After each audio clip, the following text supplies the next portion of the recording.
The third night, the following night, Dinarzade said to her sister, "Please, sister, if sleep does not overcome you, tell us one of your pleasant stories."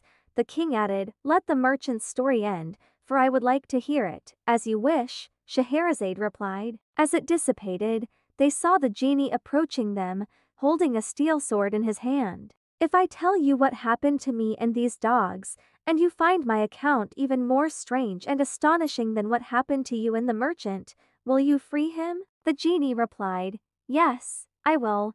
He stood before them without greeting them and said to the merchant, "Prepare to die."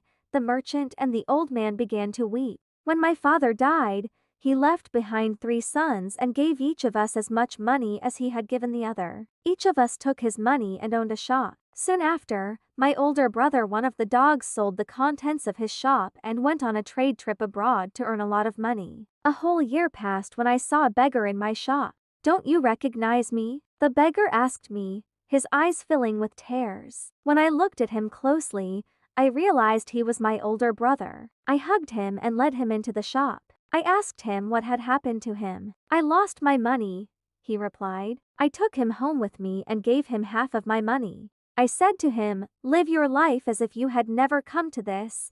He willingly took the money and opened another shop. Shortly after, my other brother, this dog, also decided to go on a trading trip. We tried to stop him, but he wouldn't listen. After a year, he returned, just like his brother. I said to him, 'Didn't I tell you, brother, not to go?' He cried, saying, 'Brother, I've lost everything.' I took him home with me, and after we ate some food, I told him I would share my money equally with him. He opened another shop, and we stayed together for a while. Finally, my 2 brothers asked me to go with them on a trading trip, but I refused, asking them, 'Haven't you learned anything from your adventures?' They gave up on the idea, and for 6 years we worked in our shops, buying and selling. But every year they asked me to go with them on a trading trip. Finally, I said to them, 'Brother, I'm willing to go with you. How much money do you have?' They had lost all their money, but my shop was flourishing. So I divided my money into 2 parts,